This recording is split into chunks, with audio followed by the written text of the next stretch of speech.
Matt, welcome to the Life of KG. Thank you so much for giving up your time. How are you? I'm very well. Thank you for having me on. It's exciting.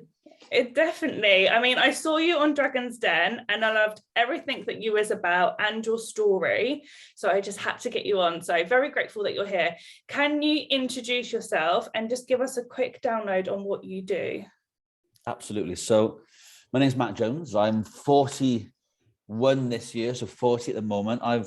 I've been an entrepreneur for the past 14 years. And in that time, I have founded, launched, and sold a national agency a couple of years ago. But for the last 4 years, I have developed and launched MESOA for Men, which is now one of the top 10 UK male skincare brands. So yeah, entrepreneur, loads of experience, and currently in the male skincare industry, which is really fascinating. Serving over 20,000 customers. So yeah, changing the perception of the male skincare cosmetics for men. Absolutely love that, because there definitely isn't enough of that on the market. And so you're obviously cracking that down to a T. Absolutely, yeah. So just on that, basically, kind of business was born from a need that I had of my own, which was in 2018. I was, and I still do to some extent, I was kind of suffering with dry skin, and I wasn't when I looked in the mirror, I wasn't kind of comfortable with what I was seeing. So I needed to find myself some products, and being a typical bloke, like not a clue what it was that I needed, thinking that the thing you use for dry skin is just the moisturizer, right? So I was heading into town trying to find a moisturizer, and I walked past this shop, and in the window was a Harley Davidson and a skeleton with a white coat on. Obviously it said skincare. I thought skeletons, motorbikes, it's definitely got to be for men, right? So I walked in and I was greeted by this wall, this huge wall, and was just littered with white pots, everything looking seemingly the same, everything. And I stood there staring at this wall with all these different lotions and potions, thinking, what the hell do I need? And then I heard the sales assistant come over to me, kind of adding to the pressure. We should know all this stuff, blokes, right? We should understand, know what we want. We don't ask for help. And I stood there, and then the sales assistant said, so what is it you need? What do you want? And I was like, I could feel the pressure. So I kind of just grabbed anything, put it in the bag. I need this. When I got back to my office, I looked inside the bag, and it was an oil eliminator. It wasn't even what I wanted. So honestly, but I was going through the stage of selling my previous business. So I was in the due diligence stage, and kind of stepping back from the helm in a sense of letting my management team, my kind of board, run it, whilst me taking a couple of steps back. So I was in this stage of kind of thinking to myself what it was that I was going to do after my departure from my previous business. So as you've seen on Dragon's Den, really, I've been somebody who struggled with my mental health over the years, and also with my appearance. So it got me thinking, when I was in, it was Kiehl's, the shop, whilst I was in there, why didn't I just say to the person, I don't know what I need. I've got this dry skin. Like I haven't got a clue what I want. I just know that I need something to help combat this. And it's probably this, it's the same, not probably, it's the same reason why guys don't ask for help with other areas of their kind of being, such as mental health. We just don't, right?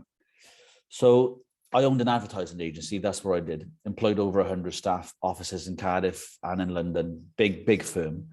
So I became the client. So what I've been doing for clients for years and years and years, so taking brands right away from conceptual stage all the way through to execution, above the line media, below the line kind of developing brands. So I decided to do that myself, and with a team of people that I put together, who started to research the UK male skincare industry. And what we found was, over the past, now like 8 years, the industry for men has exploded. Boom, new products, new ranges, new brands. It's just coming from everywhere, right? So the male beauty industry has exploded. But yeah, guys about my age and slightly younger, we're kind of in this area now of like, what? This industry is exploding. Our knowledge and our education base is not necessarily like where it should be for one of our largest organs. And yet, if you think back in the day when I was growing up, I wanted to look like my elders. I wanted to look like kind of big cousins and uncles and fathers. Do you know what I mean? We wanted to look like our future selves. Nowadays, my generation, we all want to look younger. So kind of we want to look more like Generation Z and Sentinels, right? So we're going to look more like them than they're ever going to be like us. And that's where this shift in society is, where guys, we just want to take better care of ourselves. So we did the research and we surveyed, honestly, Kate, tens of thousands of men, right? And we kind of asked the simple questions like, do you know what a moisturizer is? And if they said yes, like, what types of moisturizers do you know that they exist? Like, I didn't. And then we kind of, I've ever used a face scrub, you know, not the stuff you find underneath your sink you've had for 3 years for Christmas. Do you know what you do with these stuff? Do you know why you use a face wash? Do you know why you use a peel? All these questions. And then we built up this foundation base. And then we ask questions as, you know, for you to start a skincare routine, what kind of skin and hair care issues do you suffer with? So lots of guys are like frail and like damaged hair from like working out in the elements, or even in the air, on your office air conditions, that kind of stuff. From psoriasis to breakouts to, you know, dry skin, acne. So we did a sample set, and we took the UK kind of male audience, the guys that we were researching, and narrowed it down really to 3 products. So we launched with 3 products, which was a face wash, a moisturizer, and a face scrub called our Deep Cleansing Exfoliant. I employed the best chemists in the UK I could possibly find, and we developed products all organic, and we used biodegradable beads in our face scrub, which are Ecuadorian ivory palm seeds, which are amazing for you. We developed these products, and then we created a routine. And this routine was called 3 and Easy, just 3 simple steps. It's not like some routines you see when it's like 6 steps, you know what I mean? Like wash your face, stick this on, wait for half an hour, do a dance, come back. It's just too much. Like, I mean, guys were on the go. So we kind of developed these products. So I left my previous business on the 24th of October, 2019, 25th of October, 2019, I launched, boom, after all the research. And yeah, and then the pandemic hit, which was great fun for everybody, wasn't it? Wasn't it? In March of 2020. So kind of, be honest with you, I started to suffer with a little bit of a lot of imposter syndrome from being, you know, Great British Entrepreneur of the Year, like 3 years running NatWest, like big, to like all of a sudden gone back. I kind of struggled with this kind of loss of identity and imposter syndrome. I kind of stopped believing in myself, is what you've seen on Dragon's Den when I told my story. So I went fishing every day. MESOA was building, but it was during the pandemic, right? People weren't thinking about putting moisturizers on their face. People were thinking about keeping the wolves from the door. So it was kind of a dark couple of months. And then it was October 2020. And I thought to myself, what the hell am I doing? I got this amazing brand. I need to sort it out. So I kind of doubled down on innovation, reconfigured our products, launched another 23 products in space of like 7 months, which was crazy. It's never been done, but got the right team around me. Then I went on Dragon's Den, which you've seen. Mm-hmm. And now we're up to 20,000 customers, top 10 male skincare brand in the UK. And our Trustpilot reviews are they're absolutely sensational, because we've created a space for guys to come and be educated on how and when to use skincare products and routines to combat the most common skin and hair issues. So a guy who comes to us, he's got a skin or hair care issue. You use this routine, it'll combat that, and it does. So they then form part of our community. They start reading our stories around mental health and getting involved. So we've kind of built this ecosystem, which is just surpassing every other male skincare brand, really, because of kind of the brand essence itself, you know? So yeah, I'll shut up now, Kate, but that's where we are.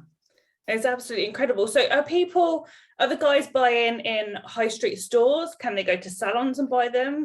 Where can they purchase? So to start with, we were just an e-com brand, so you could purchase just online. But right now we are in a number of high-end male skincare and hair care salons, barbershops, very selected. We are going to roll out to a lot more over the next 12, 24 months. But to be honest with you, we've been really heavily focused on retailers, which soon to announce some big ones, but also kind of just reconfiguring our e-com system. So yeah.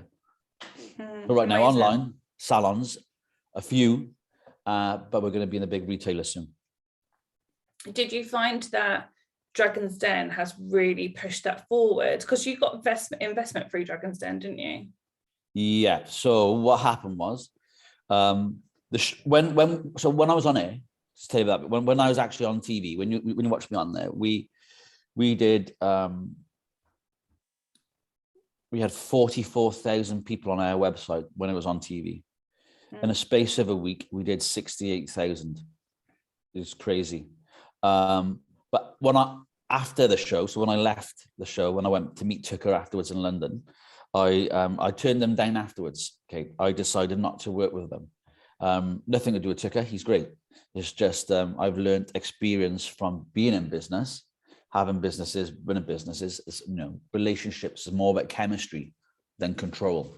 So I didn't necessarily want to get into a place where I felt as though I was losing some control around my business, because knowing the type of entrepreneur and character I am, I need to be enthused, right? I need to be in the driving seat. So I decided to not go ahead with that. It's really funny you say that, because we interviewed a lady last year on the podcast. She was on Dragon's Den a good few years ago, and she done exactly the same. She got investment, but then turned it down after the show. Because I think as well, it takes a different entrepreneur, doesn't it? Do you really want people telling you what to do and to be in the driving force of the business, and you do lose that control? Or are you the mind and the vision and the drive behind the business? You might not like that. Yeah, I think you're absolutely right. You're absolutely right. It's a really it's a strange situation. So my financial position allowed me to not need investment from. I didn't need the investment. I didn't go on to Dragon's Den solely just for investment. I went on there to find myself a business partner, somebody who had far more experience than I. So being an entrepreneur for 13 years, I built my previous business from 200,000 in its first year to 7.7 plus about 10.5 million in its year that I sold it. And prior to that, I lost an agency. So I kind of failed. I hate that word, learned lessons, launched again, and then sold for 7 figures, right? So I've been through that spectrum. So even though MESOA was a startup, I was going on there, not necessarily looking for investment, knowing the power of media, what it could do for the brand, but also looking for that individual who could have helped me to open doors and helped me to develop the brand, which when you watch Dragon's Den, lots of these businesses are startups with startup also young, not say young in terms of experienced entrepreneurs who may not have the availability of funds from other areas. So, but they've got a great brand and a great business, right? So you go on to the show. And I think sometimes, you can get a little bit unstuck with numbers and figures and things like that. Not necessarily, I didn't myself, but when you watch it and knowing what I know, I think sometimes that happens. It's not just down to a lack of preparation. It's down to a lack of skill and nerve, because most entrepreneurs have never done picture of things before, right? So post-show, you kind of potentially might have signed up to something which is not right for you, but under the pressure of the show, you just wanted to get it out then. You know what I mean? So it happens, doesn't it? People, they turn down the offers later when they're kind of back and relaxed again in their own space, thinking, right, was that actually for me? Because it is a pressured environment. I was pitching for 2 hours and 15 minutes.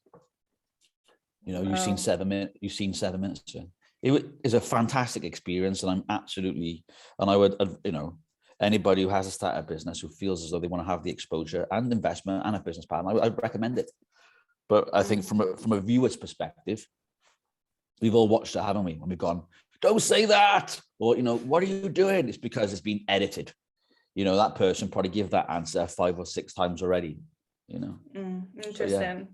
How have you found, from obviously you've had businesses that have been learning curves, you've also had business where obviously you've sold for so much money, but then you've gone to going from a complete new startup again. How is that? Do you have that whole mindset of, well, I've been successful in one, so this is going to take off straight away? Is there still that struggle to try and get customers in and build that business? How was that? Because going from a huge business to starting a new business must be really hard. Oh, absolutely. So it is really hard, like I saw my previous business, I did well for myself, right? You know, I'm not driving around in Ferraris or anything like that, even though I'd like to. I'm not doing that. Kind of, I put it all away for my children, right? So I'd say a good 90% of it's locked up for my kids for one day. I know my eldest son will be very happy about that. But kind of, you're right though, going from a big business in like the amount of staff that I had and the offices I had and everything I had to in your spare bedroom again, launching a startup brand. I think it's one of the reasons, even if the pandemic hadn't kicked in, for me, it was very isolating. And I'm taking the kind of the negative side of it first, I suppose. Kind of like it was kind of that imposter syndrome, like because when you achieve like that, it's really when you're in the success and you're achieving and you're building something like that, you experience it and you know it because you're in it, right? So you know how you're getting to your next level of success because you're actually in the driving seat. But when you're not in it and you look at somebody else's success, you look back at your own success, even though you can remember how you did it, it's still like so far away again because you're right at the beginning and you know how hard that is to achieve that. Mm-hmm. So I was suffering with that imposter syndrome, thinking like, have I made the right decision? Kind of, I'm back in this kind of startup phase now. Do I want to be back in the startup phase? So much doubt. But then what happened is what I said in Dragon's Den. As soon as the products went out, and then we started to get our first couple of reviews, people are saying how amazing these products were. They back their confidence. They changed their complexions. Their kind of skin issues have started to disappear. I kind of started to get that kind of, wow, I think this is something, you know? And then when we launched, so 3 products, we were doing well, but it's not enough to scale. You need more. So as you know, so 26 products later, kind of, and we have, you know, you can see on the website, we've got set routines, making it really easy for guys, and our reviews just flying every day, 5-star reviews. And because we care about our customers. So yeah, as we got more and more reviews, more customers, and I started to believe in myself more and believe in a startup phase again. But it wasn't easy, and it never is. The difference is you have experience, right? That's the difference. It doesn't make it mentally, it doesn't make it easier. In fact, you know what you're setting, you know what you're going into. In some ways, there's pros and cons in there. But doing what I did previously, as I mentioned earlier, so taking a brand from the concept stage, a brand, right the way through to execution. Well, that was my skill set, right? So I kind of understand the nuances in the sense of audience research, audience dynamic, and a path to purchase, product promotion, testing. So I've kind of done that, you know, above the line comms campaigns, you know, ensuring we're aiming for a certain cost per acquisition. So I have this experience, but also when you're in the trenches, all that kind of goes out the window. You mean, so like the startup phase is, you know, MESOA is 4 years old now, so we're technically out of the startup phase. But I think the pandemic did slow that down for lots of people. So even though we're 4 years in, we would have been further ahead if not, you know. But yeah, but it's super rewarding, right? That's why, you know, being an entrepreneur or being a business owner is not for everyone, is it? Because no, the difference between somebody who's an entrepreneur and somebody who isn't an entrepreneur is that an entrepreneur will always strive for success, and success is not as their perception of success is either disposal, acquisition, sale, lifestyle, freedom of finance, right? So the only way you achieve those things is by not quitting and not stopping. So that's the difference. If you don't quit and you don't stop, well, you're already ahead of everybody else because the likelihood is they're going to. So to be an entrepreneur, you've got to keep on hitting that, haven't you? Do you think that you're born an entrepreneur or learned an entrepreneur? I was definitely a young entrepreneur. I left school when I was 14, almost 15, no qualifications. I was under the care of social services for lots of my youth, and I joined the army quite young, 16, because I seen an army TV commercial, and there was guys dressed up in winter warfare kit blowing stuff up, and I thought that's definitely going to be for me. So kind of I joined the military, and after I left the army, I kind of wanted to work in an industry that created commercials like that, because if I hadn't have gone in the army, Kate, I would have probably been in prison, right? So I wanted to be in this space, and that's where my kind of entrepreneurial journey started. Really, I kind of got into the advertising industry. I seen how agencies work. I understood that that I could do this myself, and I did. So I launched an advertising agency selling media, cross-sector media, right across the board, everything from TV to digital.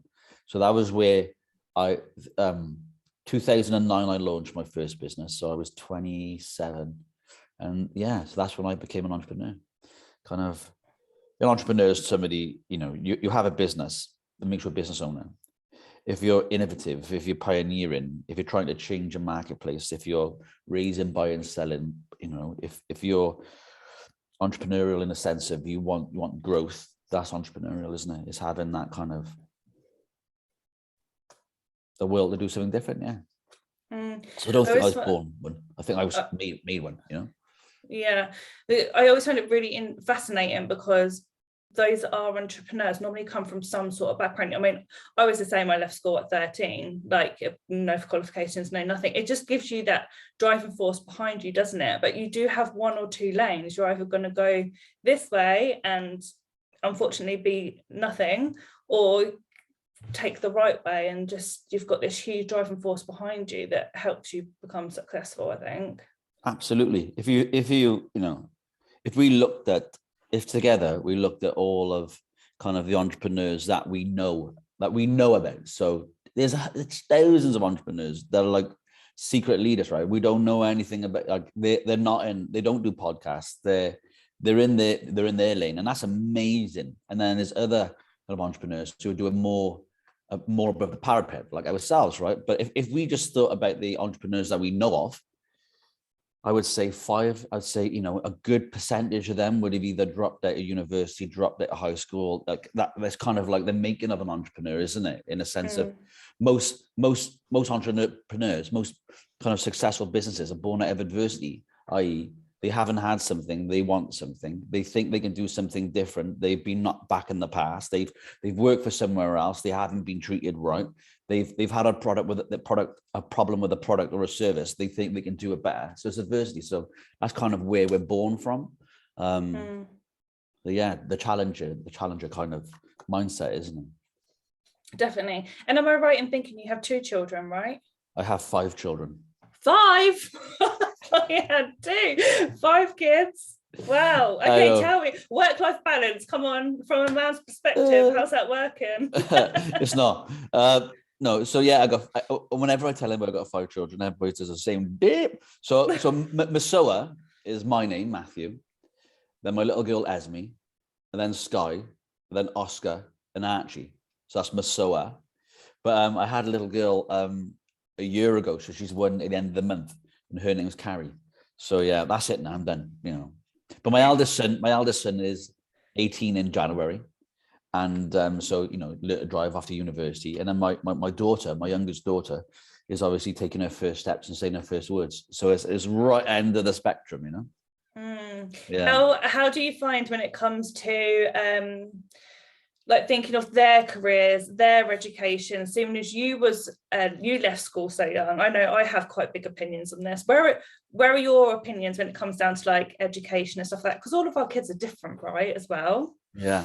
They are all different. You're absolutely right. So, I've been asked this question before, and it's a really kind of interesting question to answer, because you're right. All children are different. Absolutely. My 2 sons are completely different. But there's not a day that doesn't go by when I don't think about those GCSEs that I didn't sit. And but also, if I had sat them and I had passed them, would have taken me on a different career, a different path? I don't know. I honestly don't know. But knowing how kind of like tunnel vision I can be, in a sense of being committed to achieving something, when I put my mind to it, there's no exception. I'm going to do this. I think if I'd have put that same energy into those qualifications, I would have done incredibly well. So with my children, Archie, he did his GCSEs a year ago. He's been in college the past year. He's going to his 2nd year of college in September, university next year, and he wants to join the Metropolitan Police and be a police officer, right? Which is which is amazing. So he wants to join the University East of London and then the policing degree, which I have kind of been steering that path for about, I don't know, for as long as he can remember, just dropping little, thoughts in his head. But Oscar, my younger son, he also wants to follow in the same path, which we'll see because he's a different character. So yeah, education for my kids, it is really important to me because I'm 41 this year, and that was a long time ago since I've done that. So I've been through a lot. I've taught myself a lot. I'm great at grammar and English and the rest of it. But there has been periods in my life when I've gone like, oh, I'm struggling in this area. Potentially, I wouldn't have struggled if I'd have had more, or if I'd have done more. So yeah, I think education is really important. But it also comes down to character and attitude. Like I've employed over 100 people at my previous agency. And would I look necessarily for qualifications or degrees? Not necessarily. It'd always be down to attitude, because you can teach skill. You can't teach attitude, right? So exactly that. Attitude is like really important. And yeah, I had a kind of a big rule for everybody they employed. Basically, there's no dickheads. If you were a good person, that was it. And you had the right attitude and you wanted to learn and you could bring something different, then I was interested, But that's not the same for everybody. And I tell my sons that as well. And honestly, my daughters are still quite young in a minute, but I tell them that, just because I did it doesn't necessarily mean to say there's other people out there like that. So get the basics. So I do think, you do want that for your children, don't you? Definitely, 100%. And most of our listeners on here, I would say, are startups, maybe less than 10 years in business as well. There's a varied mix. But as you're really experienced when it comes to brand building, what tips would you say for those that are looking to create a brand, and what tips have you got for those? Absolutely. And it's one of the most important things, but also one of the things we get overlooked the most. So a brand is determined by what people say about your business or you as an individual when you're not in the room. So that is how your brand is defined. It's what people think of you when you're not in the room, you as an individual and you as a business. So if you want to build your business's brand, you've got to build two brands. You've got to build the brand of the business. So your thoughts, feelings, emotions, visions, statements, what you stand for. Customer service is not a department, right? We've heard that cliches and attitude. It's correct though. Then the other part of the brand you've got to build is your own. So what you stand for, what your opinions are, why you've developed your business, who you are, what stances you're taking. And both of them need to be branded in different ways. So personal is things like this. It's podcasts, getting out there, chatting to people, networking, talks, speeches, getting out there and talking about the things you're passionate about. Don't put yourself in a situation where you have to talk about a subject that you're not comfortable with. So really take the time to define your opinions and what the things mean to you, but don't force it. It has to come naturally to you, because then when you're speaking about these things, you'll be passionate about it, as I am right now. And then building your brand around your business, it's the same thing. So from everything from your first member of staff, your junior member of staff, right the way up to where you are. So set the precedent, if it's a salon or if it's not, what doesn't make a difference what it is. How do you want the opinion of your customers, the public, to feel when they walk through the door? So that kind of customer service element, if it's a public facing business, is the bit you need to get nailed on. If you were the consumer wearing a consumer hat, how would you want to be treated? Think of the nicest restaurants you go to, or the nicest wherever it may be, the nice experiences you have. How did it make you feel? Then the great feeling, try and replicate that. And any kind of bad service you have, really think about that and take that out. Make sure those things don't happen. So they're the basics. Focus on them first, and that's how you build a brand. That is how you build something that means something. It's not always about kind of how your logo, obviously it's a big part of it in regards to how the brand, the logo, the identity, but really it's about when people leave your environment or talk about you, they don't say, did you see that KG logo with that silver through it? They don't say that. They say, didn't Kate make us feel this way? Or one of her salons made me feel this way. That's what's important. It's how people perceive you as a brand and an individual, as a business and an individual. And that's how you build brand. By tapping into the emotion of your audiences.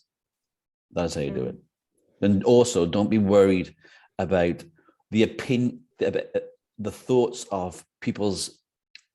So if you're strong opinionated, or this is the way you want to build your own personal brand or your own business's brand, and this is kind of what you're passionate about, don't worry about the people who won't be interested in that or have bad opinions, because they're not the people you should be speaking to anyway.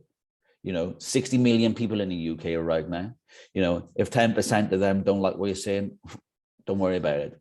So stay in that kind of stay in the mindset of building something that's meaningful to you, and that's how you develop a brand. That's a very interesting point, actually, because I think a lot of people, especially in our industry, beauty industry, are very scared to not be liked. We're very people pleasers. So I think people are very scared to put their opinions out in case, oh no, someone doesn't agree with that opinion. And like you said, if you have that passion behind what you're talking about, then actually you'll find that you don't really care what their opinions are. No, you shouldn't.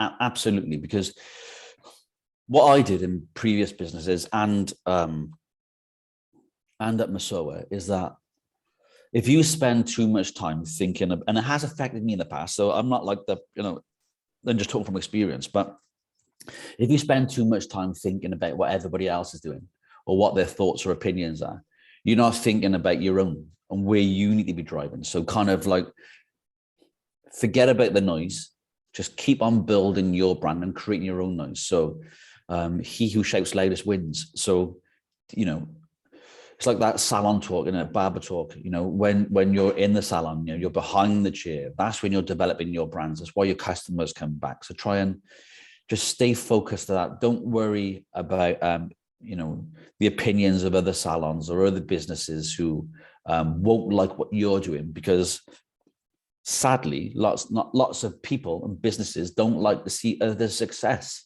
So, when you're doing something right, when you're building success, people are not going to like it, but that's when it's working. So kind of just stay focused, keep on it, keep building that brand, keep building that kind of professional and courteous and that warming kind of service, and you'll just do incredibly well. And you will. You absolutely will.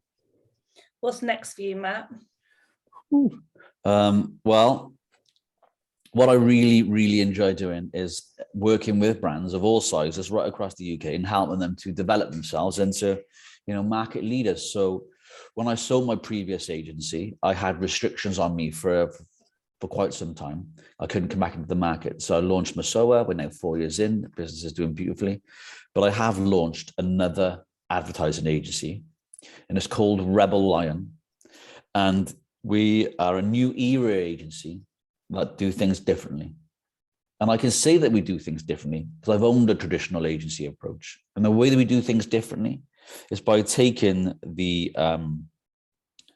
commitment of delivering that end goal, that end objective. So it might sound like a bit of a given, but lots of agencies, they'll deliver on what they need to deliver on. But as business owners, we're sat here thinking, well, yes, you did a beautiful campaign, you delivered this amazing concept, but I'm still X amount short in the till. So what we do differently now is ensure that when you work with us, we deliver that kind of end result, and we kind of nurture and help develop kind of brands into kind of market leaders, as I said, by all the things we discussed today. So I love that. Exciting. Yeah, definitely. Brilliant. Okay, I'm gonna love and leave you now because you're very, very busy, but where can people connect with you if they want to know more, if they want to know about the new business or about the skincare range? The best place really is straight on my Instagram, to start with. So it's Matt_MESOA, and then everything's on there. Perfect. Amazing. We'll put everything in the show notes anyway. So if you're listening and want to know more, then you can just head over to the show notes. But thank you so much, Matt, for giving up your time. It's been an absolute pleasure and really interesting. So thank you. Well, thank you, Kay. I really, really enjoyed speaking to you, and best of luck with everything. Thank you. Thank you.